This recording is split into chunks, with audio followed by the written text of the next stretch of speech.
Welcome to our TED Ed Club evening. My name is Sina Vahidi and with me is Eugene Lee. We will be your MCs for this evening. We would like to acknowledge the land we are on and thank the First Peoples of the Williams Treaty, First Nations, and other Indigenous peoples for sharing this land with us. We would also like to acknowledge the Chippewas of Georgina Island, First Nation, as our closest community and partners in education.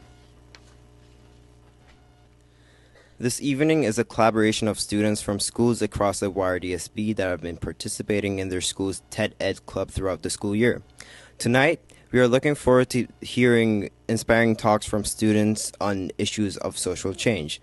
The title of our evening is From Voices to Action. Tonight, we encourage you to tweet during the various talks. The hashtag is YRDSB Students Inspire.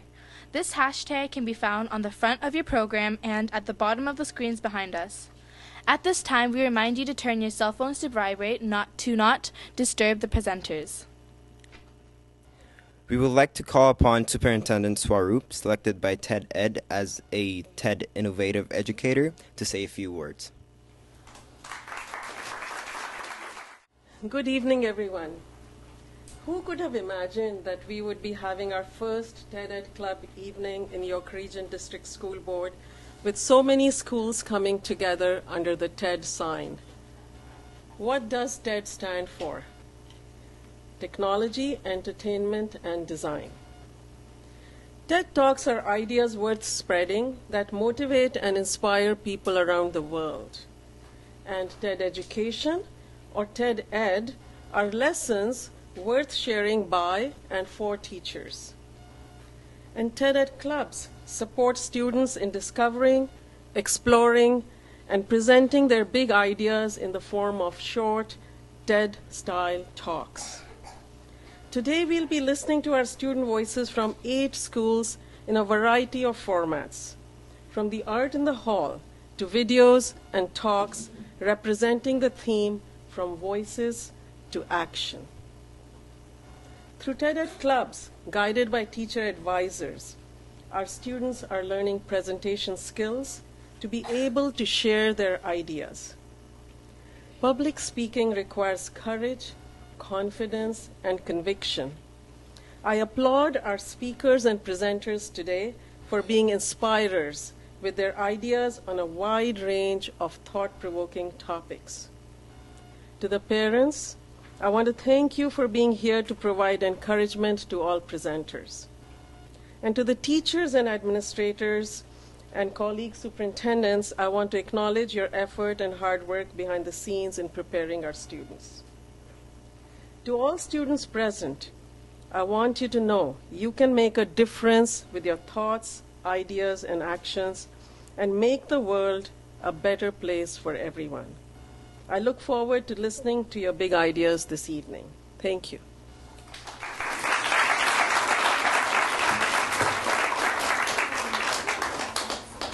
Our divisions in life start with the boundaries of age, race, class, nationality, ethnicity, disability, gender, sex, religion. Wait, rewind. It is marked in the constellations of our history. Girl, worthless, girl, weak, girl, made to bear, yet we are fiercer than a bear, stronger than any man. These women are in the constellations of our history. Fast forward to the women who changed the face of race. A railroad leading to places unknown. Freedom is its only source of coal. Harriet's riding fast when we fast forward to the smile hidden in eloquent handwriting. In a not so eloquent time. Anyone seen as broken were not as broken as before. It is hidden in the constellations of their star. Fast forward, pause to the dream that moved people forward. And the assassination that broke its slumber. A minister following Harriet's path. Out of the woods of segregation. Announcing his dream as we fast forward to the 4'11" humanitarian whose impacts were bigger than her size. Works of love are works of peace. For wealth does not unveil the heart. Take your heart with us as we move forward to the one who suffered for learning and kept the truth behind her code. Shot, bruising the feminine mind. Her legacy strewn on that bus. riding away as we pass along. To the nightclub that brought down its flag. For their joy was seen as a disgrace, and the rainbow was turned into an eclipse. Captured on camera, found on social media. As you log out of your electronic world, something lures you back in. Like a fish, gripping onto the end of a worm. Constructed of so few words. Nothing spoken, yet the silence breaks you. Pause. Break the crime that tore apart nations for discrimination. Plays every day, harmonizes our history. And is the melody to our lives. Don't rewind the song of discrimination.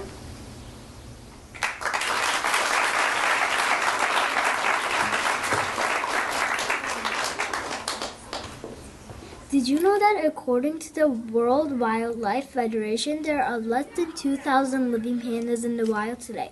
Why are there so few left? What are humans doing that is making them in danger? Humans are destroying their habitat and haunting them for their fur.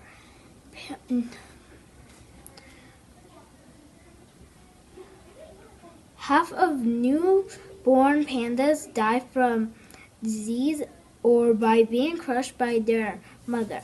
Pandas usually live for 30 years. Pandas spit out the seed of the bamboo, and the bamboo gets planted and new bamboo grows. If pandas are extinct, the amount of bamboo is not enough for the other species that live. Like pandas are not the only animals that eat bamboo. Humans eat bamboo too. What can humans do to protect pandas? Are we doing enough, or do we need to do more? We humans can do better. We can protect pandas by building a place that no one could get in or hurt pandas. This new home will have bamboo and humans that could take care of them. I'm going to help the pandas by telling the world to stop cutting down bamboo and grow more bamboo to help pandas and other species that eat bamboo survive. We need to save pandas because they are important to our world. Together we can change the world by helping them to survive. We need to let them live in the wild and be safe. Please bring hope to the pandas in our world. You can help save pandas too.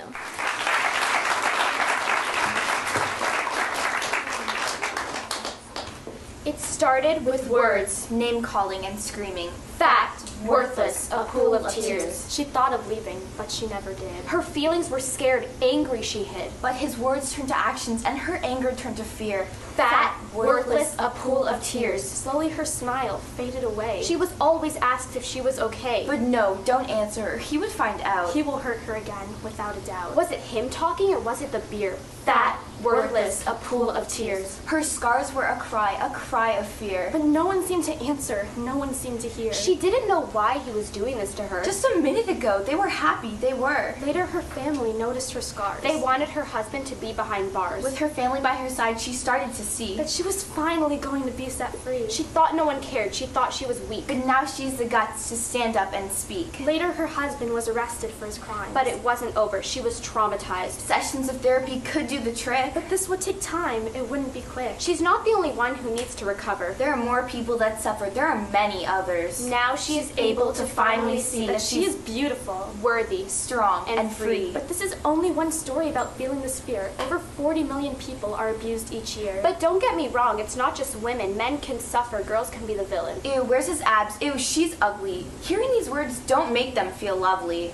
About 4,000 people die yearly from abuse. You have to talk to someone, tell them the truth. Injuries, anxiety, low self-esteem. If you see these signs in anyone, please come clean. Encourage them nicely to seek any help. That's the #1 way which abuse can be dealt. If you want to make a change, starting small is the way. Compliment a stranger and make their day. Share some happiness, positivity, and love, and stop with the hate. Stop being rough. Abuse.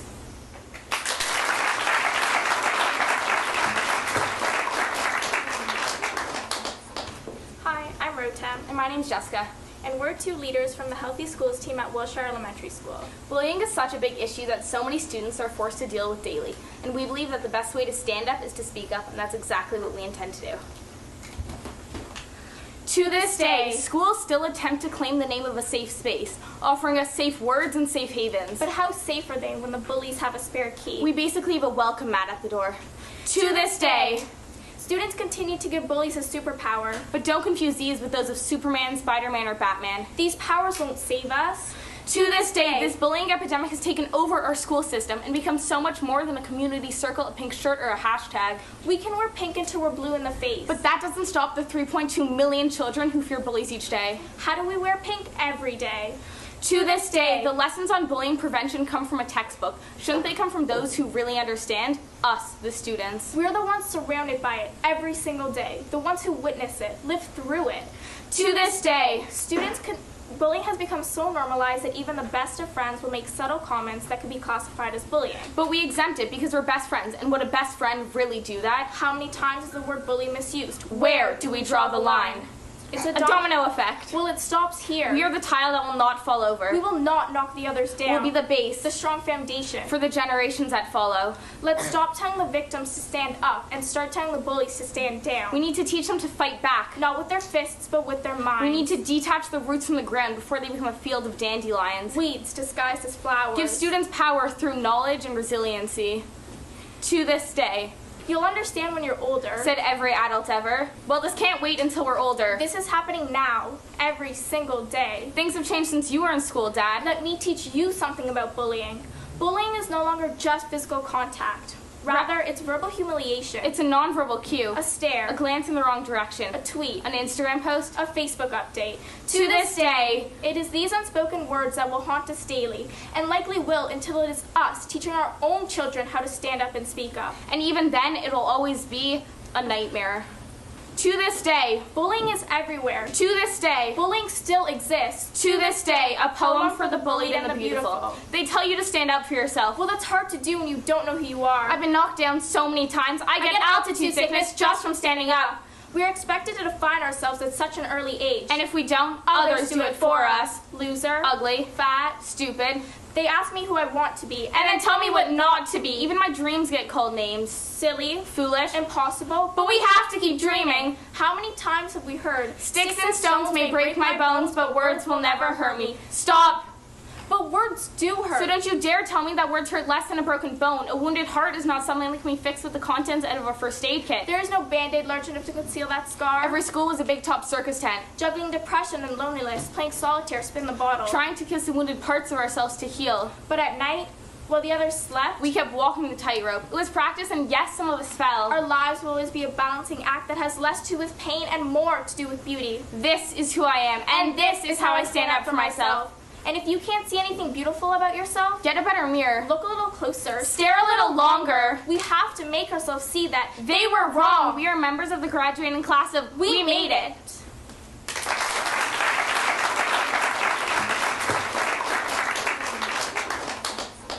150.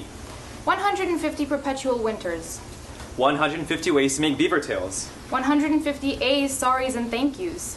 150 Olympic gold medals. 150 stars. 150 cultures. 150 things to feel proud of. Canada. As a country, a nation, a family, we've come a long way. We've been through hindrances of seas and we've climbed the mountains. We've built safe cities, we've established free health care, we've discovered insulin, and we've invented telephones. We've even patented peanut butter. And as we gathered this year around the country celebrating our success, we reflect on the things that we've achieved together. Of course, there are some things that we are not too proud of, like, or, But there are greater issues facing our country today. quickly, raise your hand if you believe that inequality is a remaining issue in Canada. If you raised your hand, you are not wrong. We're rushing forward as a country, but we're leaving some of us behind. And after 150 years of confederation, the Aboriginal peoples of Canada are still suffering psychologically and physically from historical wrongs.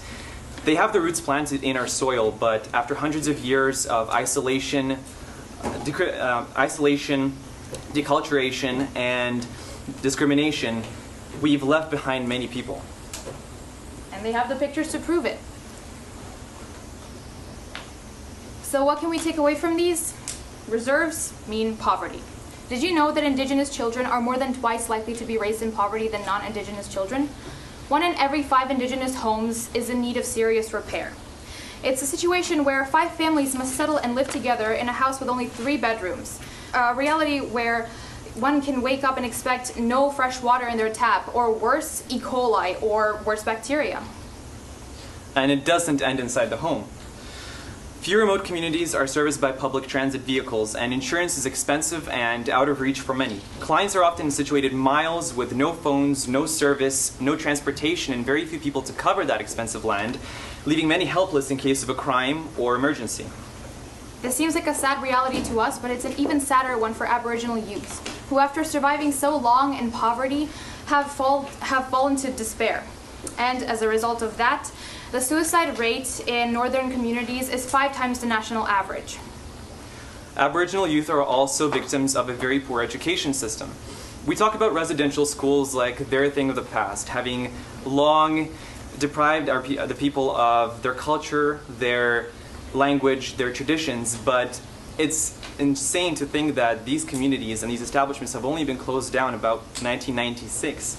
And the truth is, Eurocentric views continue to be imposed on Aboriginals and in their education. Yes, in fact, the curriculum used to teach kids in school is very focused on westernized thought and culture, with little to no emphasis on their actual cultural and ethnic roots. And when it comes to the work field, Aboriginals are subject to plain discrimination, where they are less likely to be considered for a job, let alone given one, than their non-Aboriginal counterparts. In 2001, Aboriginal youths from the age 15 to 24 were twice less likely to be employed than non-Aboriginal youths the same age. And when it comes to healthcare, Aboriginals are subject to so-called pro-white biases. We as Canadians pride ourselves on having achieved free healthcare, but until very recently, we haven't actually realized the social conditions that face these people in our local hospitals. Take Michelle Lebrec. This Oneida woman sought medication for a severe stomach ache in 2008, but after discussing the pain and her struggles with her doctor and talking over her alcohol addiction and her struggles with finding a home, he gave her a prescription. This is what it said. It is cases like this that spark questions like, how come in Aboriginal reserves the infant mortality rate is 14 deaths for every 100 births, which is actually nearly double the national average? Or how come the life expectancy among Inuit people 15 years less than the average Canadian? We as Canadians are morally obligated to acknowledge each other's rights, but what can we do? Well, here's what we can do. Always be sure to reach out and support local and national organizations that strive to foster Aboriginal culture and improve their communities. The Assembly of the First Nations, the Congress of Aboriginals, and the Aboriginal Law and Justice of Ontario are 3 organizations and 3 examples of organizations that provide help and services to those in need. But most importantly, spread the word. Be the leader of change in your community, promote an event, invite speakers, and make sure that you're always raising awareness. Canada is not yet a perfect country, but with 150 steps towards equality, empathy, awareness, and change, we can come one step closer to making it one. 150 steps to go. Ready? Set, go.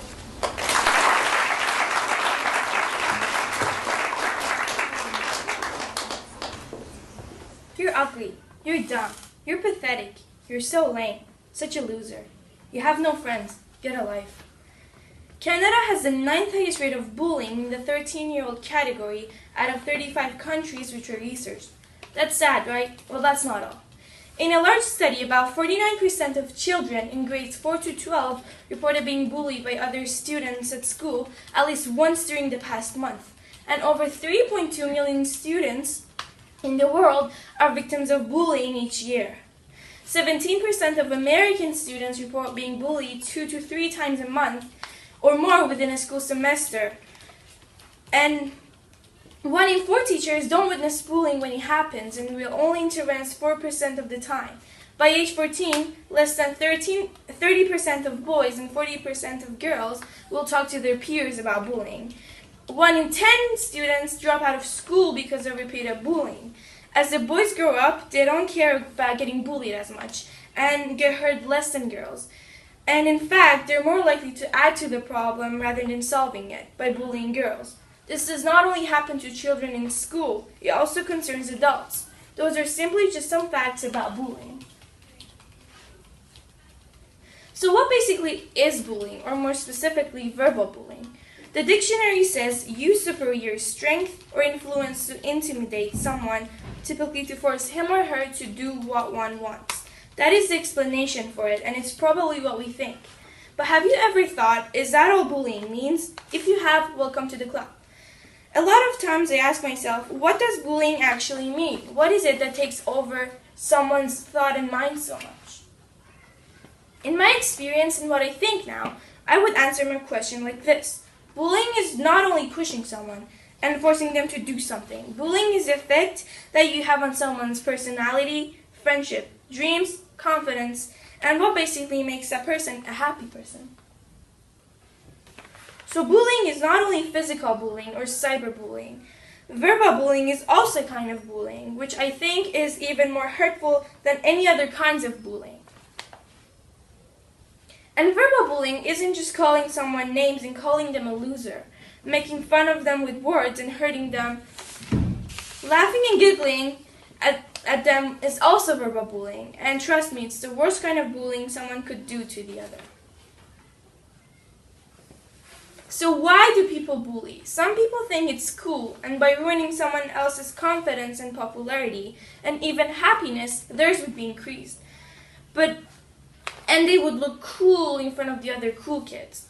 They honestly don't know and don't really care what that feels inside the person that's getting bullied.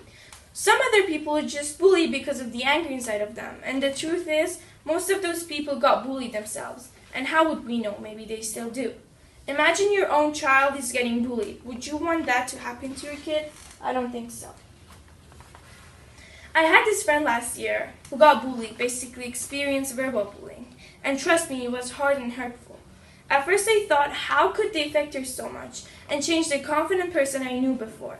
She's probably a drama queen. After that, I noticed she was getting worse every single day we came back from school, and it was really sad and scary. After a little while, she told me everything. A group of kids were bullying her, and a bunch of other kids that had the same problem as her, and laughed at them. And my friend was frightened to open her mouth in front of them. The situation was getting worse every single day we came back from school, and it was really scary. This situation was getting worse, so she told a few teachers, and thankfully the situation got solved. So what I'm trying to say is, verbal bullying is very hurtful and actually has very negative effects. So please, I know you think it's not a big deal, but think about how many kids and adults are getting bullied every day. If you see someone's getting bullied, just go and stop it. It doesn't matter. It's not right.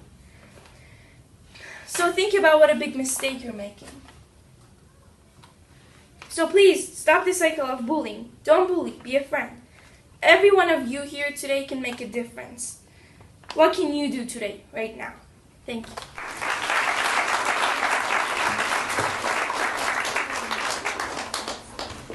Oprah Winfrey once said, "The struggle of life created empathy. I could relate to pain, being abandoned, and having people not love me. Although I wasn't abandoned, and I had many people such as my family that loved me, I still went through a lot of pain." I have a story that I want to share with you guys tonight. It's about an adventure I took on my own winding yellow brick road. It all started on July 23rd, 2015, when my dad told me something unforgettable, unbelievable. He told me my mom was diagnosed with stage 2 breast cancer. Right after my dad told me that, I ran up to my room. I put my face into my pillow. I started crying the blues. I screamed so loud. I didn't know what to do or what to think next. My name is Salma Maddie, and the past couple years have been very tough for me. But of course, I had to cope with the situation that I was in with my family. As an extracurricular, I do karate. I currently hold a first degree black belt in Shotokan martial arts, and I'm actually going for my second degree tomorrow night. Karate has taught me two very important things. Discipline. It has taught me when I walk up into my dojo, I would bow, I would do my katas with strength. The second thing that karate has taught me, strength has taught me when I'm kicking high, I'm kicking strong, I'm doing everything with all the energy I have. And karate makes me relate with what is going on in my home. I need to be strong for my family. While my mom was fighting breast cancer, she had to go through the whole procedure, chemotherapy, and several surgeries. Despite that, she still drove my brother and I to karate training from 8 p.m. to 10 p.m. And believe me, she would be tired and in a lot of pain. My mom always said that she wanted the best for my brother and I, even if anything happened.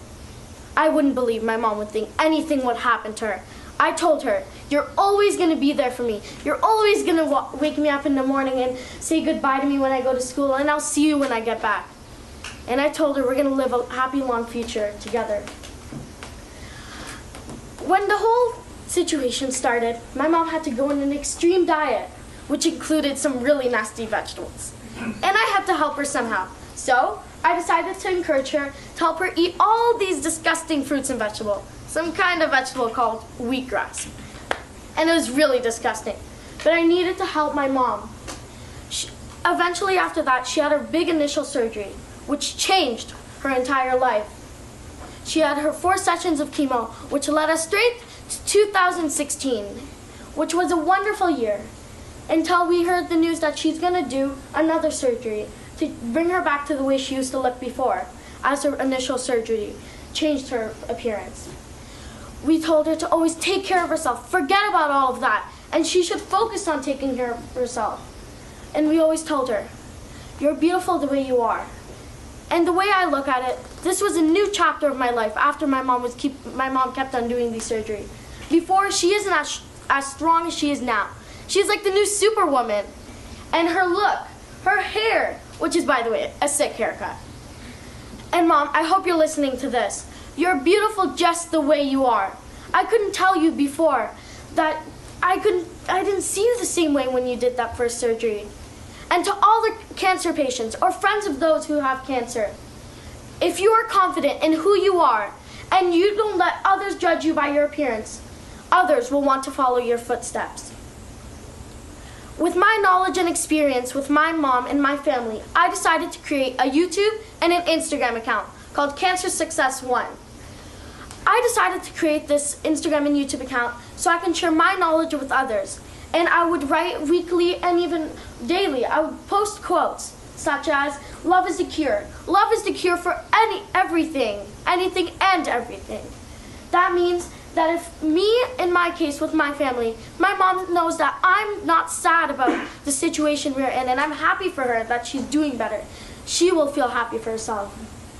By my mom showing empathy for me, she feels happy for herself. And my mom learned the power of empathy because she knows that there's so many people in the world who are battling any type of disease that you might not even know about. And that my mom should feel lucky that at least now she is cured. Now let's go on the school side. Forget about all of that. I love projects, but I love this project even more. It's called the Agents of Change Project. What is Agents of Change, you say? Agents of Change is a project going around to many schools around the York Region District School Board where they give a chance for students to share their ideas that they are passionate about. The whole point of this project is to show others that us, as students, can make an impact in the world. Last year at our school, we actually held the regional showcase for Agents of Change, where many students from other schools came to our school and shared their ideas. And I gotta say, their ideas were amazing. At first, I was very lost because we had to find some sort of passion, purpose, action, and you had to measure impact. I did not know what that was. So, my teachers, Madam Mazza and Madam Burst, told me a story about a high school student who did a similar project in California. This high school student's passion and what he wanted to create attention about was people in wheelchair, pedestrians in wheelchair. He saw everyone else around his neighborhood in California were just sitting in their wheelchair. Their accessibility was so hard. And he said in his exact words, when he was living their life for 3 entire weeks, his action, and his class was all the way across the field. He couldn't have just crossed the grassy field. He had to go all the way around, staying on the pavement. And I quote his exact words, "It was a very tough life for him." But the way he measured his impact was that he noticed that the school saw his project and decided to build a path to go across the field. And that made the accessibility way easier for pedestrians in wheelchairs. So this student was very happy with his results. Then that rang a bell in my head. I knew that I wanted to do something similar to this high school student. And he saw so many people in his community that had something wrong with. And he wanted to make, for example, in his case, the accessibility for pedestrians easier. So I thought in my head, when I go to sleep, my dad would always come. He would tell me, just remember how grateful you are. So many people in Afghanistan, where they come from, are poor. They don't have much food. They don't have much money, not even a proper home. So I knew that I needed to walk a mile in the shoes of those in the stories my parents told me. Those who only have a little bread for breakfast, lunch, and dinner. A little bread and some tea. That's when I found my purpose. My purpose was to create attention about them. And I wanted others to notice that we should appreciate how fortunate we are to have all these resources and everything accessible to us. And did you know that half the world lives off of $2.50 a day? Did you know that a third of the world lives off of $1.25 a day? No, I don't think so. And that's what we need to notice. And we need to save the population of 22,000 children who die each and every day due to poverty. We can change that altogether as a community. I came up with the passion. I came up with the purpose. Now I took my action. It took me a couple days to come up with one, but I finally came up with the best one that I can show my community what the whole point of this project is. What I did was I went without technology for a whole week. I only had 2 to 3 clothings for that 1 week, just how the less fortunate people live. And finally, I had no resources. I didn't have a water bottle, a pencil case, nothing at all. I had to go ask other people. I didn't have anything. And the life was really hard. But then I knew that I wanted my classmates to have the same feeling that I did, realize that their life is so hard. So I put them up to a challenge. And the challenge all started off by they had to either A, donate to the less fortunate, B, wear only 1 to 2 outfits for the span of 5 days, or C, go without technology for 1 week, just like I did. My results were substantial. I was surprised. Why? Because so many of my classmates not only did the challenge, they took it even further. Did it even after the deadline. One thing I'm still curious about, and to the teenagers, how did they keep up their Snapchat streaks going on and Instagram likes? So then I knew that my project was done, but I'm still continuing. I'm bringing my path along journey to go through my community, and I want to make a bigger change. I always tell myself, we as middle class and high class people need to know what their lifestyle is like. And I quote Nike, make like Nike and just do it. We can do it. No matter who you are or where you come from, you will always have an opportunity to make a change. So I always say, make a change. Go ahead and try my challenge. I put you guys on that. We can all help in a way, and we are able to. But no one wants to take a stand. How can you help change the world? I know you can. Thank you very much.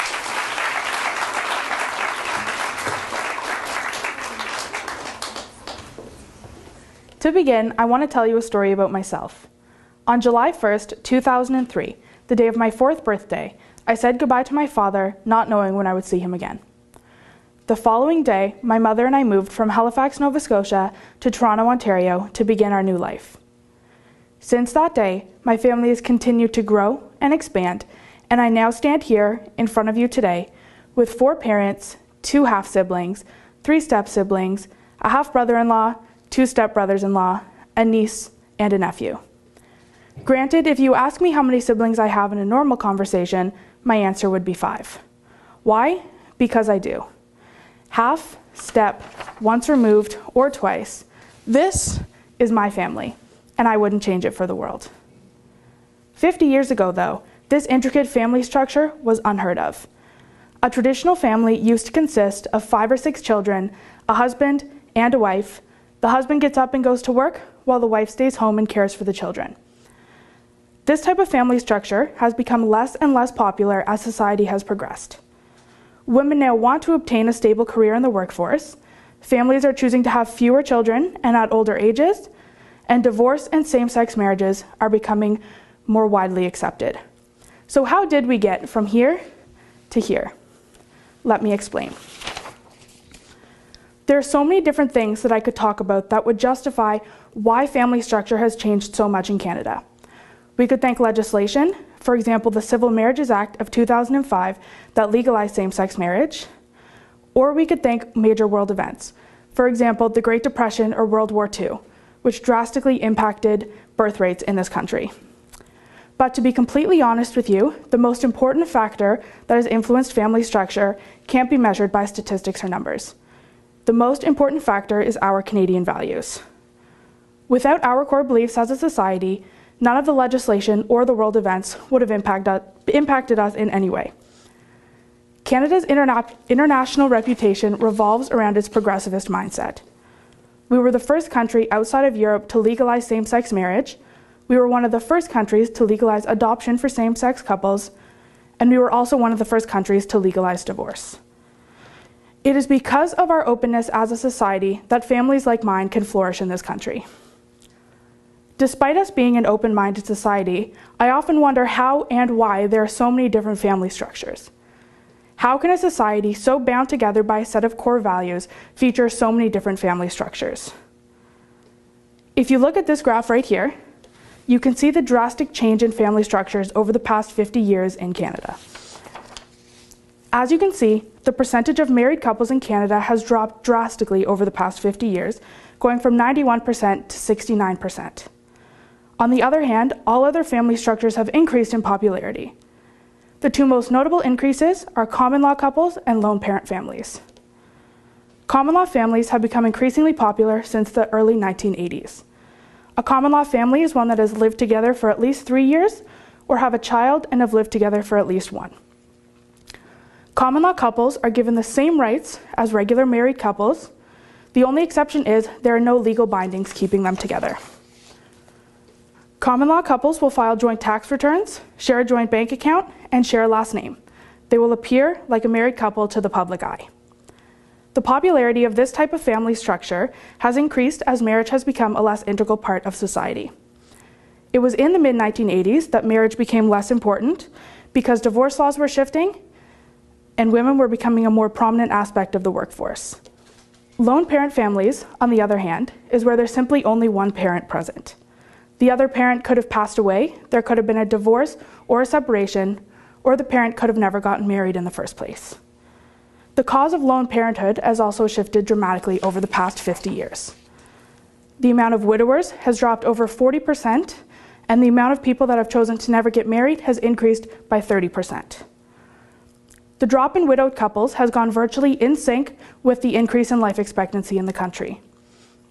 With the implementation of new medication to cure diseases and an overall better quality of life, the amount of widowers has decreased drastically. Of course, there are still widowed couples in this country due to incurable diseases, tragedies, or illnesses. What all of this means, in a nutshell, is that the nuclear family is disappearing in Canada. A family with a mom, dad, the kids, and the dog simply only make up 25% of the Canadian families. Instead, families that gather around the dinner table are increasingly likely to be same-sex, common law, blended, or single-parent families. I know that personally, my family has consisted of all of these family types, but I also know that this is uncommon. So I want you to take a minute and think about your family. Do you have any siblings? Are your parents still married? Do you have any pets? Do you have any step-siblings? Just take a minute and think about your answer to those questions.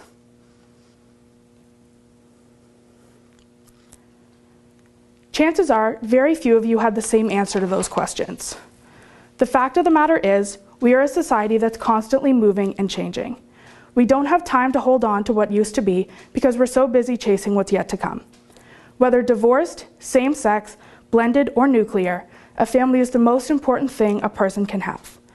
A family means unconditional love, constant support, and an unbreakable bond. This is why we as a society have and continue to support all family structures. Because as Melissa Milano once said, if you come from a solid family structure, it doesn't matter what you go through in your life. You're going to be okay. Thank you.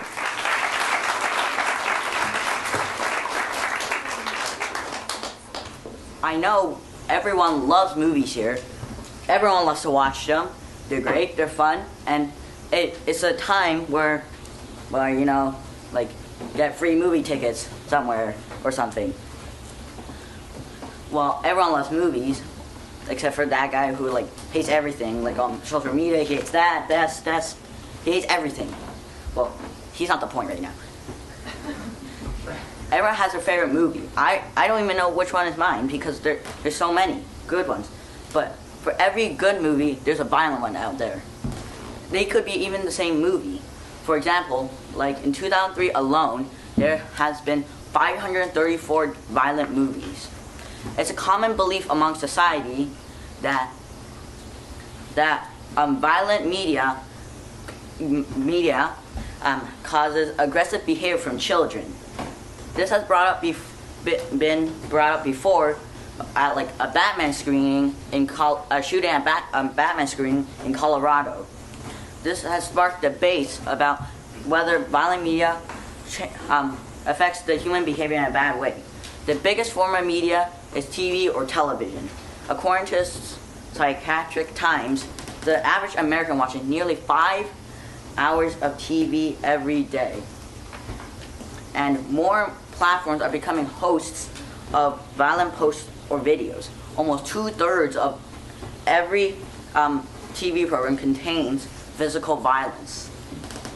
Even though people think that violence has increased due to violent media, but actually the number of violent crimes have been decreasing. The U.S. Bureau of Justice Statistics has said that the overall violent victimization rate has fallen by 40% in 2001 to 2010. Violent victimization is things like assault. The U.S. murder rate has dropped by nearly 50% from 9.8% per 100,000 people in 1991 to 5% per 100,000 people in 2009. When asked about murders he examined and their links to media violence, Emmanuel Taney, a retired clinical professor of psychiatry at Wayne State University and a forensic psychiatrist for more than 50 years, Taney has said, most homicides are committed by people who know each other and who have some momentary conflict and has a weapon handy. Only hitmen, who are very rare, kill strangers. In 1999, at Columbia High School, two teenage boys murdered 12 students and a teacher before killing themselves. It was concluded by the FBI both were mentally ill. One was a psychopath and the other was suffering from depression. Some argue that it was because of violent imagery from games and movies. Another example is Sung Hyu Cho in 2007. He killed 32 students and a faculty of Virginia Tech, plus he wounded 17 other people, then killed himself. Cho was psychotic. 20 years ago, he would have been committed to a state hospital. Now we don't take care of psychotic patients until they do something violent, Taney said. Chris Ferguson, a PhD intern chair associate professor of Department of Psychology and Communication at Texas A&M, argued that there's no scientific proof that explained the mass shooting, even if it was due to violent media. But let's slow down. These are great examples, but they don't prove much. They don't prove that violent media makes people more violent. So what does the research say about the problem? In 2002, the U.S. Secret Service, otherwise known as the CIA, I'm not exactly sure why the CIA would help the education system here, but okay. And the Department of Education has examined 37 targeted school shootings from 1974 to 2000. Found that over half of the attackers demonstrated some interest in violence through movies, video games, books, and other media. In 2012, the Media Violence Commission of the International Society for Research on Aggression, otherwise known as the ISRA, has said that over the past 50 years, a large number of studies conducted around the world have shown watching violent television, watching violent films, or playing violent video games increases the likelihood of aggressive behavior. Craig Anderson, PhD, Director of Center for the Study of Violence at Iowa State University, and his group in 2007 did a study on violent video games. The researcher found that boys and girls who play a lot of video games over the school year became more aggressive. There are now numerous longitudinal studies by different research groups around the world, and they all find significant violent video game exposure effects, Anderson said. But when Ferguson and his team studied 165 boys, all between the age of 10 and 14, they have not found any long-term connection between violent video games and youth aggression.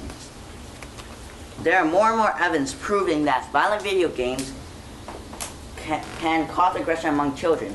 Violent media could be one of the many factors of aggressive nature of teens or children. Douglas John Hill, a colleague of Anderson, and Brad Bushman, another colleague of Anderson, wrote a report of 6 factors that Hill used to predict the cause of aggressive behavior, with violent media as one of them. John Hill and Bushman said after looking back at their studies, the single best predictor of future aggression in a sample of elementary school children was past aggression, followed by violent media exposure, followed by having a victim of aggression. Mickey Mouse, we all know who Mickey Mouse is, right? Like, you know who Mickey Mouse is. He's one of the most well-known cartoon characters ever. But as early as 1928, his cartoon has violence in them. For instance, Steamboat Willie, that's where the whistling from Mickey Mouse came from in some Disney logos, I guess. But now there's no violence in any cartoons. Now they teach good things, like in the short called No. Mickey learns it pays to be a nice guy. Throughout the ages, cartoon and animation will be less and less violent. They do that because if it's violent, they're scared that parents wouldn't let their children watch. That means a loss of money. That means bankruptcy, which is the last thing any company wants. The power of media can affect children and how they behave. So parents out there, keep your eye out. Thank you.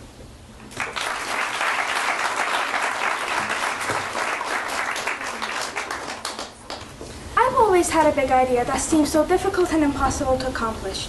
So as a child, I always wanted to live in a world where everybody accepted differences and respected others' thought and opinion.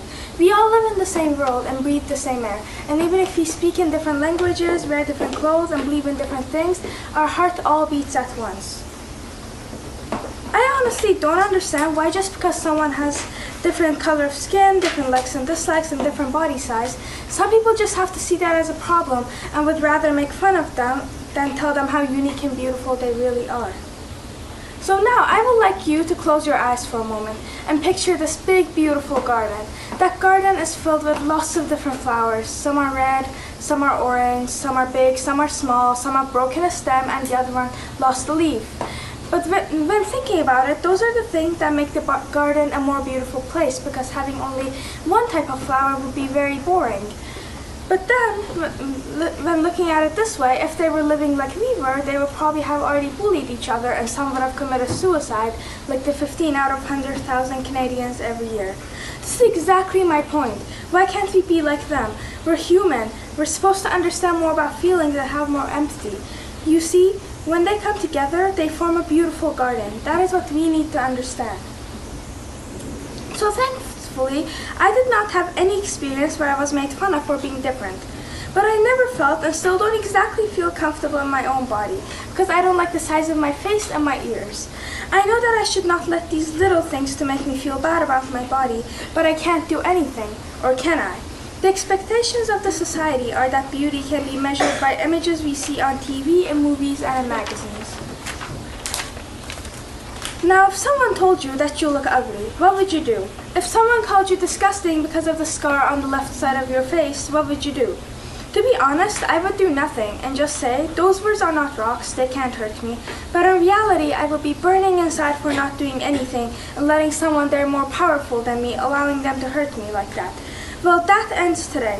Starting today, I will appreciate myself as who I am. And for people who still don't think that I'm good enough, well, too bad. You do you. I'm me. I'm not you. You can't tell me to change myself. I encourage you to join me. We are human and we all must be treated equally, whether we have different color skin, different likes and dislikes, and different body sizes. Those are all the things that make us beautiful, and the fact that those unique qualities that we have are not appreciated is what is tearing our world apart. It is turning people against each other, friend against friend, family against family, and worst of all, we don't even try to take a moment to think about our action that might be the reason for all the harm. We don't try to deal with it and fix it. Imagine if everyone in the world was the same. It would be a boring place, and on top of that, we would have never improved. There would be no point to live on this planet.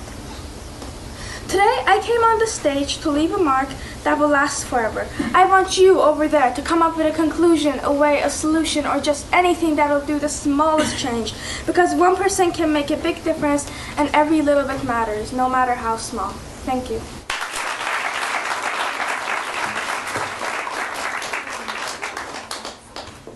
When I was 10, I made my first social media account, MSN. I thought it was so cool. I could talk to my friends at home and send these really cool emojis as well. I could create group chats with different people, and I thought there was nothing better. That is until I turned 13 and got Facebook. Facebook totally took over my life. I could show everyone my pictures and still chat with them and make group chats. And social media just kept going from there. I got Tumblr, then Instagram, Snapchat, and WhatsApp, Pinterest. I can communicate with anyone, anywhere, wherever, however I want. But what good is all this? So I can send ugly pictures of myself to my friends and post cute ones from my most recent vacation. Who cares? Malala Yousafzai, a Nobel Peace Prize winner at age 17, once said, "What is interesting is the power and the impact of social media. So we must try to use social media in a good way." So, can social media really be used in a good way? Can it create social change? Twitter has become one of the most popular sites to start online protests, from Je suis Charlie to Cody 2012. Online protests can get a lot of people informed of the issue, but does it create actual change? Well, it sure can get to a lot of people. According to the Pew Research Center, 86% of people aged 18 to 29 use social media. That is a lot of people. That's just in the US, which is roughly 3.4 million people on social media, in just a 10-year range as well. This is why it is so easy for online protests and movements to get recognized. But do these do anything? I'm sure many of you have heard of hashtag #BringBackOurGirls. 276 girls were taken hostage in Nigeria by Boko Haram, and social media lit up. The hashtag was tweeted 3.3 million times. It did what it was supposed to do. It raised awareness for the problem. But it didn't do much more than that. So, how do we use social media in a good way to make more of an impact? A way that can actually help? No one is actually going to go all the way to Nigeria and free these girls from Boko Haram, because that would be totally unrealistic. But we would dump ice water on ourselves and donate to a local charity. That's right, the ALS Ice Bucket Challenge. Through their online campaign, they not only raised awareness for ALS, but they also raised $115 million. Now don't get me wrong, not everyone who did it actually donated, but the Ice Bucket Challenge did much more than that. As of August 2015, the ILS Foundation had only used 47 million of their 150 million. In 2013, they only managed to raise $2.3 million. So as you can see, they already have used way more than they had totally raised in 2013. But again, this isn't doing much to society. This is doing a lot to help save ALS diagnosed patients. But this isn't doing anything to help change society and to help move us forward. So is there something that can combine both awareness and changing society? Well, the Dove Real Women campaign can. They weren't out there to raise any money or do anything else. They made their mission social change. They created awareness for the problem first, and with that awareness, they changed the society's perception of the topic. They wanted to change the way that women feel about themselves in their everyday life. It started with television ads, but quickly moved to the internet and released one of the first videos to ever go viral. They launched a video called Evolution. This campaign has changed the way that women see themselves and how they will raise their daughters to feel. This has the potential to change society forever. In France, they now label ads when there's an underweight model used or it has been altered, making a lasting impact on how women feel. I've given a lot of facts throughout this video. So what does it really mean? Well, for short, there are 3 different kinds of social campaigns. Ones that raise awareness, ones that raise awareness and help, and ones that raise awareness and create change. The problem with these different types of social media campaigns is that there are a lot more that just create awareness and not enough that create change. This makes the ones that just create awareness overshine the better ones that create change, making people just scroll past the ones that actually matter and just focus on the fads that are out there right now. Often the victims in these social media campaigns are forgotten within the next week or the next month. We covered the night with Coney 2012 posters, and that was the end. There was no more. There was no everlasting Coney change, and Coney wasn't ever stopped. We just decided that we didn't care anymore. We did our part, we covered the night, but that was the end. Whereas others, like Dove Real Women campaign, have been around for 10 years and created everlasting change in society. So to finally answer the question, to what extent does social media campaigns affect society? The answer is different. There isn't just one answer. It depends on the social media campaign. There are some that affect society minimally, and there are some that affect society greatly. The ones that affect society are the ones that stick around. So next time I go on one of my various social media accounts, I can do this, or this, or use this. And so can you.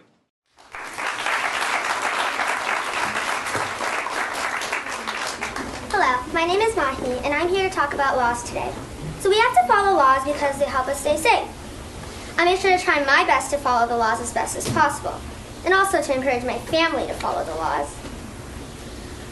When I was little, I always liked playing police officers with my cousins and friends. And we would create like silly laws, like you have to eat cookies, or you'll go to prison or something. Most of the laws around here, they seem pretty straightforward. But there are still many laws that aren't. Like, for example, in the Philippines, cars with the license plate that end with the numbers 1 or 2, they aren't allowed on the roads on Mondays. What about 3 or 4? They're not allowed on Tuesdays. 5 or 6? Nope, not on Wednesdays. What about 7 or 8? Not Thursday. And 9 or 0? Definitely not on Fridays.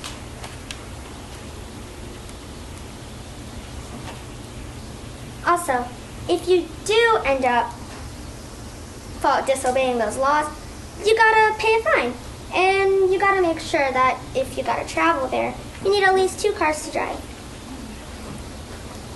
In Finland, if you buy anything containing sugar, the government collects a candy tax. It doesn't really apply to cookies though. On January 1st of this year, a Finnish financial parliamentary committee decided to end the tax, but it's still on for soft drinks. Also, in Arizona, if you cut down a cactus, you can end up in prison for up to 25 years. So if you want to get rid of the cactus, you shouldn't exactly cut it down, just notify the Arizona Department of Agriculture and they'll do something. According to all of the anti-graffiti laws in the USA, it's illegal for anybody under the age of 18 to have possession of a public marker or an aerosol paint can in public, because it could use to be vandalism. Those who are caught disobeying the law, they can get a punishment of up to 1 year in prison. So, could I go to prison? Not really. It's not illegal to have one, it's just illegal to buy one. Also, junk mail. How many of you have just thrown it out? Like when you move into a new house and you receive mail that belongs to the owner that lived there before you. And how many of you took the time out of your busy, busy lives to send the mail back to the person that actually belongs to? I've asked a few people in my class. Some of them didn't really know, and some of them threw it out. Some of them actually did give it back. You do have to pay quite a big fine for it, though. $25,000, or just 5 years in prison. I love water guns. They're super duper fun, especially when you get to squirt your friends and family. They're super fun to get back if someone squirted you. In Cambodia, you're not allowed to use water guns in any New Year's celebrations because people have been filling it with sewage and garbage. These acts aren't really nice. There's not a fine to pay. The government will just confiscate your water gun and not let you buy a new one. I'm really glad these laws aren't here because, well, I love all these water guns and all this stuff. But, of course, don't forget to eat cookies.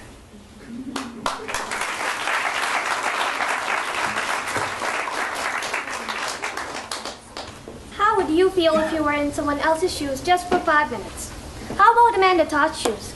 How would you feel if you were her for just 5 minutes? On October 10, Amanda Michelle Todd, a 15-year-old Canadian girl, committed suicide at her home in Port Coquitlam, British Columbia. Prior to her death, Todd had posted a video on YouTube in which she uses some flashcards to tell about her experience of being blackmailed via webcam and of being bullied and physically assaulted. The video went viral after her death, resulting in international media attention. Now we can all agree that her experience is really upsetting. I believe she always stayed strong even after she was physically abused and cyberbullied. Hello everyone, and welcome to my TED Talk. Today I'm standing here in front of you to tell you what it is like to be bullied, how bullying affects the victims, and why we need to stop bullying. This is the purpose of my talk. Then what are we waiting for? Let's begin. Bullying is a really serious issue in the world nowadays. It is so common that we don't even realize it is even happening. It is an everyday occurrence, but it is not normal. We are desensitized to it. And that is not a good thing. That means we don't even react to it anymore. We just accept it as part of our life. Each year, 3.2 million students around the world become the victims of bullying. This is not good, not even close to be good. We need to improve ourselves and help others improve too. Do you know what it is like to be bullied? Have you been bullied before? If your answer is no, maybe it's because you are the bully. It is because you have never put yourself in other person's position, the person's perspectives and their shoes. Look around you. Look at the person sitting next to you. Now look on the other side. At least one of you has been the victim of bullying. About 1/4 of people around the world get bullied each day. So why not stop it now? Why should you stop bullying? You should stop bullying because bullying affects the victims in different ways. Each victim suffers some kind of consequences. Bullying can be extremely dangerous. It can lead to physical injuries, social and emotional problems, and in extreme cases, death. Some people experience depression, anxiety, a huge amount of sadness and loneliness. It may result in less sleep because the person may feel worried. This can result in less involvement in activities, including being attentive and learning at school. This makes the person feel that they are not welcome anywhere, anytime. They feel the world is a cold, uncaring place. So we are the ones who should make everyone feel welcome in this world where we all belong. We must stop bullying now because if we don't, our future generation is going to experience the same thing, and we don't want that, do we?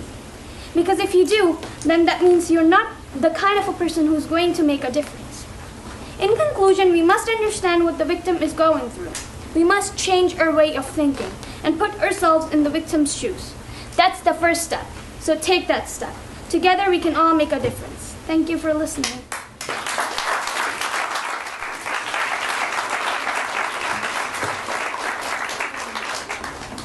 A couple of weeks ago, I asked a few boys from my school a question. So how do you define feminism? And I got quite a few answers. Some people said equality, and somebody even said a trump card to win arguments. But my personal favorite is female supremacy. Afterwards, I asked some of them a question. but here's the actual definition. So I asked some people, how is your definition of feminism? Has your definition of feminism ever changed? If so, what caused it to change? I got 2 really good answers. The first one came from my school's grade 10 rep. He played a really big role in my school's community. So he said, at a younger age, I used to define feminism as women going out of their way to be annoying and overpower men. The people who helped me see it as a misconception were my mom and my 2 sisters, as well as the teacher at our school. Now the other person said, I used to think it was both genders having equal power. Now, feminists online just parade the word around as an excuse to be unkind to death. He actually used a different word, but it's not the best word to show. So, before we start talking about feminism, I have to talk about why I'm here. Last semester, I took English, and my teacher wrote on one of my essays, which I took 6 hours on, and I drank a lot of coffee just so I could finish it. My English teacher's actually sitting in the crowd, so she actually wrote 2 words at the bottom of my essay in red pen. So what? Those are 2 words. So what? What do they mean? Well, after I saw those words, I began to apply it to my everyday life. I would say things and I would think, so what? Would this help? So I found this quote this morning actually because I procrastinate. And it says, educating the mind without educating the heart is like no education at all. Now, we all know how important education is. We all go to school, or we've gone to school, to learn about things. Now, even though school has taught me that the slope of a line is rise over run, that the mitochondria is a powerhouse of the cell, I've also learned a few valuable things. Recently, I was doing homework, and I opened a page to my textbook, and I saw a line. It was about World War II and how women played a major role. It said, when the men were fighting the war, the women stayed home and contributed to the war effort. But what really got to me was this one line. Despite working the same jobs the men that worked before, women were still paid less. And I thought, why is this in a textbook? It's still relevant today. So really, I have to tell you something. Today, I brought a piece of paper to tell you what I was going to say, but I realized that everything I could possibly say about feminism isn't contained on a piece of paper. It's contained within me. I grew up as an older sibling. However, I also grew up as the oldest daughter of a single mom. Now, it hurts me so much when I go out with my mom and people ask her, "Where's your husband? Shouldn't he be doing these things?" And I can see the fear in my mom's eyes of being judged. Now, this isn't her fault, but I still feel angry about how she gets paid less than a man working the same job as her. She gets less than what she deserves, as many women do. Recently, I was on a bus with some friends, and they were both guys. We were going to a youth council meeting, and they noticed that on the bus, I was very alert. I was looking around, and I couldn't stop pulling my shorts down. And they probably thought, why is she doing that? And then they asked me, why are you looking around? There's nothing to be afraid of. And then it was then I had to tell them. You see, I've always been afraid of a lot of things.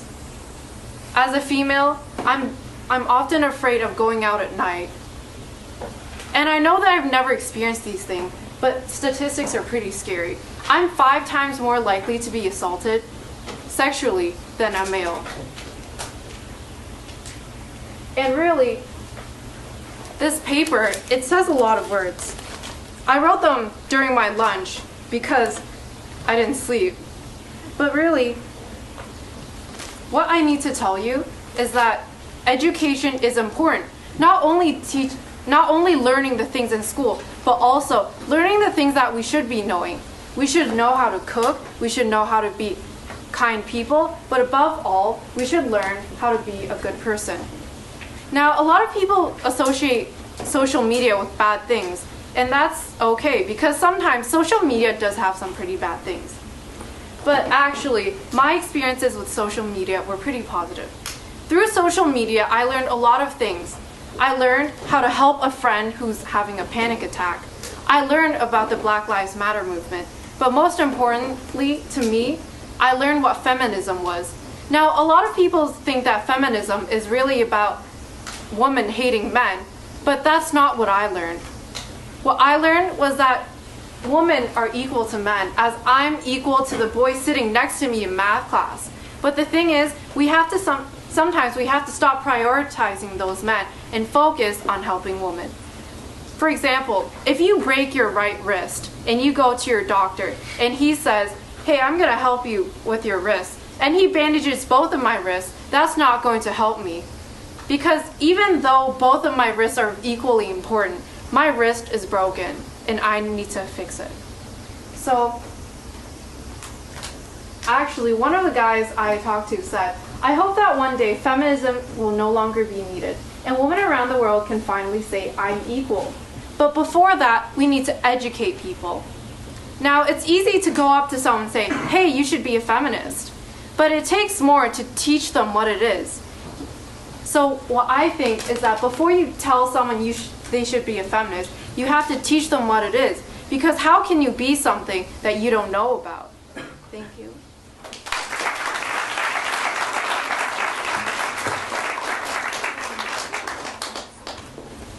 I'm a girl. I'm a girl too. We are discriminated. Every day, every hour, every minute, every second. A girl is thought of less than any man. Being a girl doesn't define us. Being a girl doesn't mean we do things differently. Who we are, what we do, where we do it, when it's done. We don't question each other. Why do you question us? Caucasian women make 74 cents. African American women make 64 cents. Latina women make 56 cents. For every dollar made by a man. In grade 6, 36% of girls say they are self-confident.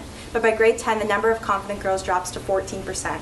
Girls are 3 times more likely to be depressed than boys. This has been on since the beginning of time. Not allowed to vote. Not allowed to work. Denied education. This has gotten better, but will never be perfect. I'm a girl. I'm a girl too.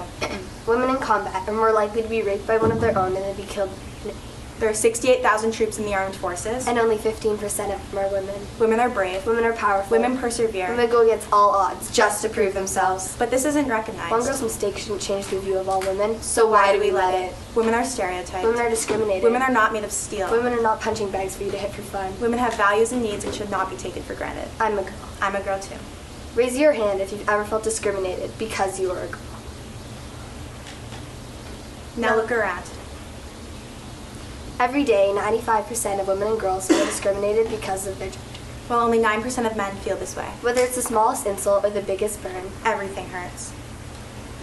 Who are you looking good for? It looks like you're struggling. Maybe I'll just do it. I don't think you're strong enough. Well, I think I am strong enough and I look good for myself. We are fragile but strong. We are dainty but powerful. We are beautiful in every which way. And your words, your actions, your insults, they don't mean a thing. I'm a girl. I'm a girl too.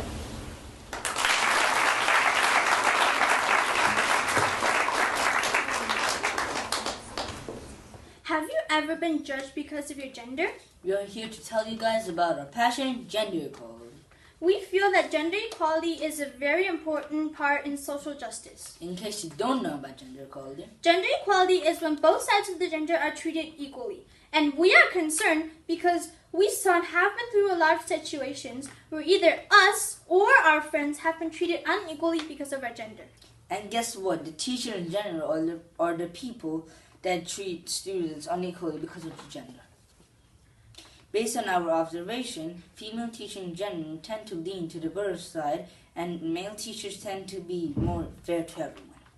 We noticed this because the incidents that happen in our school. For an example, if the boys in our class and the girls in our class had a snowball fight and a female teacher noticed it, she would tend to lean on the girls' side and punish the boys. It even comes to the point when way more boys are known to have learning disability than girls. In USA, 67% of male students from age 6 to 12 have learning disabilities, and only 33% of female students. 80% of male students have emotional disturbance and only 20% of female students. Do you think that male students really behave like that? Or do female teachers tend to lean too much on the girls' side? Do you think that female teachers in general must change the way that they treat male students? Here are some things female teachers should consider doing to improve gender equality. There are so many cases in our community when only one side of the story was heard in an incident or an argument. Female teachers should consider listening to both sides of the story in an incident. Gender doesn't equal personality. Boys can be more sensitive to girls, and girls can be stronger than boys. You shouldn't treat people differently because of how they behave. And we've been through a lot of situations when both sides of the story has been heard, but female teachers tend to judge by the look and emotions that female students may present, such as crying. We think that female teachers in general should judge by the fact of the problem instead of the emotions. Thanks for listening to our presentation. We hope that this presentation changed your idea about gender equality.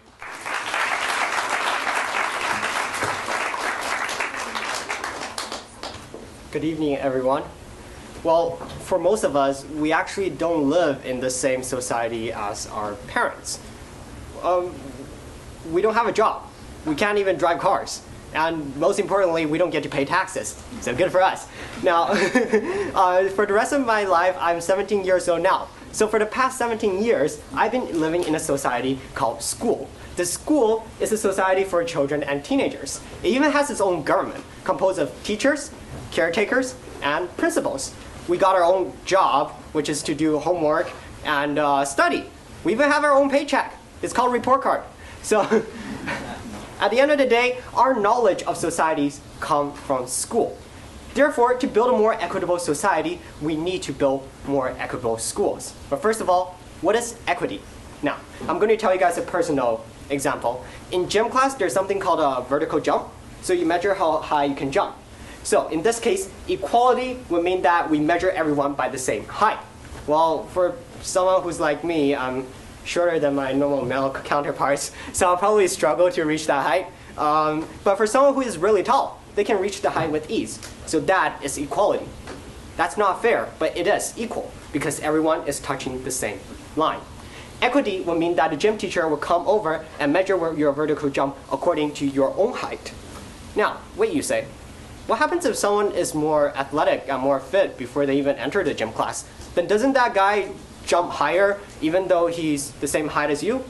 Well, yes, but that's an easy case to solve. Your teacher can measure you by the progress you made throughout the course. Now that's a simple problem, but not all problems are this simple. Equity means that we try to eliminate factors that cannot be controlled by us, such as height and health. By doing so, each one of us can reach our full potential. Now, why do we have to build more equitable schools? Now think about it this way. Schools are literally and figuratively a bridge between the rich and the poor. Someone who comes from a poor family background can study hard and build a better future. Like they say, education is the greatest equalizer.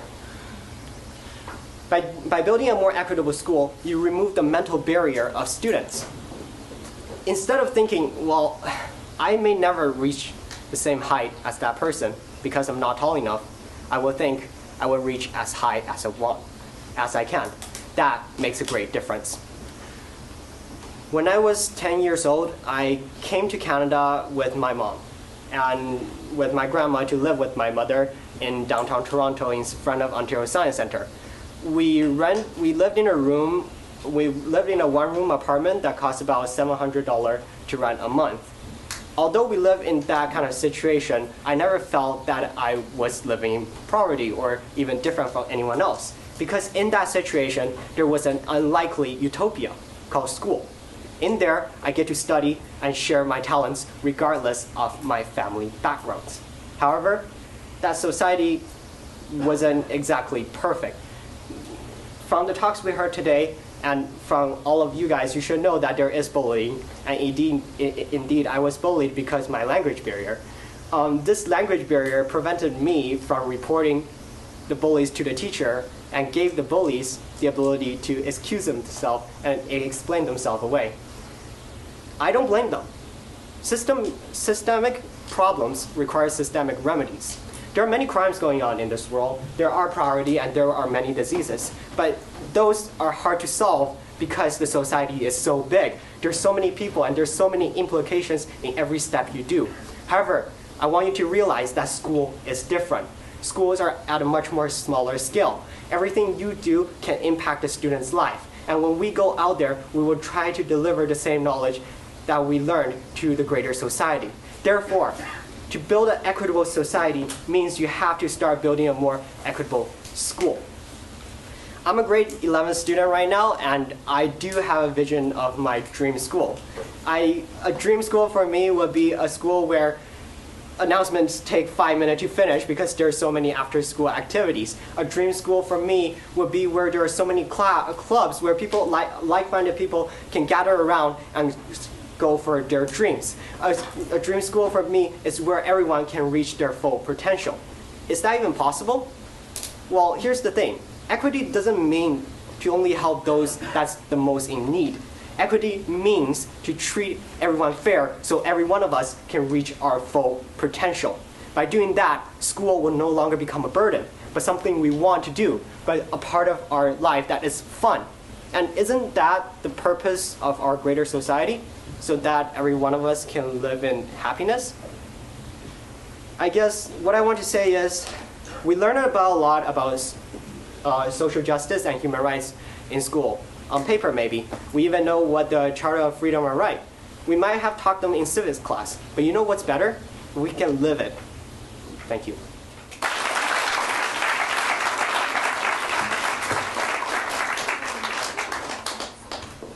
Welcome aboard! Please keep your minds open, mouths closed, and hands off my body. Oh, as if you've never been on a roller coaster before. Great. As if you've never felt the sickening feeling of being degraded. Wonderful. The drop you anticipate still feels like a harder fall every single time. Roller coasters like discrimination. We've all been on that crazy ride before. Sexism, not a fun time at the fair, but the unfair, unjust denial of human rights. I am not just the S preceding he, I am she, not just the FE before male, I am female. We are not just the HU, hue, and man, we are all the colors, we are human, not just the add-ons to your misogynistic dictionary. You can't dictate our words, because we are people, and no, do not degrade a steep below zero, to be something less of ourselves. Pretty pageant princesses perform to please. We stand in front of you today telling her story, not his story. Girls being judged for posing pretty for promiscuous pictures. And no, if I'm not saying the word, then what gives you the right to? The clothes you throw on our bodies cover confidence and unrealistic dress code, taking away our right to choose, forcing the idea that we are your puppets, strings attached to limbs, strangled denial in makeup and hair products, scraping broken bronzer off bruised cheekbones. Tell me why I'm not beautiful. Oh wait, you already have, because perfect equals beautiful. Perfect does not equal woman. Education isn't valued because we'll be underpaid anyway. Not strong enough to play the sports, but because we'll be underplayed anyway. But we're supposed to be strong enough to stand fearlessly in a sexist society. So tell us where our place is, because it's not in the kitchen. Our place is here, on this stage, displaying our rage. Because women are allowed to be angry. We are allowed to speak. We are allowed to beat you in a race and not be followed by for a girl. We are allowed to get that diploma before you do. We are allowed to be women. Because women means strong. Because woman means powerful. Because woman means beautiful. Parents raise us thinking that we could be anything. But then we grow up to let somebody tell us no. That we are wrong. Judged and criticized for what? Because we have two breasts attached to our bodies. Clearly they drag us down. No. What drags us down is the prejudiced, non-humanistic words that just came out of your mouth. Now listen to what's coming out of ours. Your beauty is not defined by the girls you hate on. We stand here complaining about sexism in our society. Do not even realize your contribution. Come clean to your conscience. Control the monsters inside the cage because you can. Your words thrown like knives, reopening wounds instead of healing them. Do you not understand? You want us to draw our words. Draw back your arrow and shoot forwards. Forwards. Sexism isn't a lie. Our bodies are ours, not just atoms. We're not your puppets. The wage gap exists. We play to defend. We play for women. Roller coasters come to an end, but sexism won't. Safety belts come off, and the rules still are strict. And we welcome you back. Please make sure to collect your belongings and sexist comments, and we leave you with this. It took me quite a while to develop a voice, and now that I have it, I'm not going to be silent. Madeline Albright. It is a amazing to hear such inspirational talks from young members of our society who are interested in sharing their thoughts on issues around social change and who want to make a difference in our society. This evening could not have been possible without the help and support of Thornley Secondary School. And in particular, a big thank you to the principal, Joe Fote, for hosting the evening.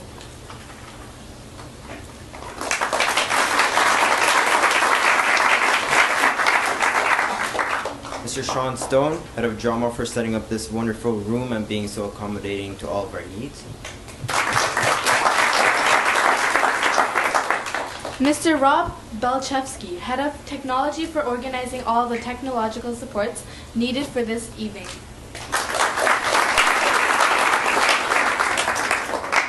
And Ms. Devora Salzberg, head of family studies, who has been a key part of the planning team.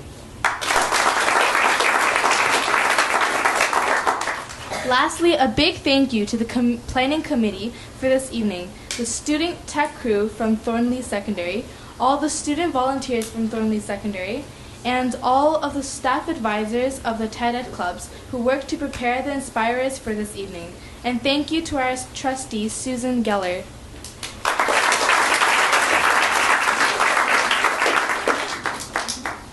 We hope you enjoyed the TED Talks by our TED-Ed club members. The video of the talks will be uploaded to YouTube over the coming weeks. Thank you for joining us this evening. Good night.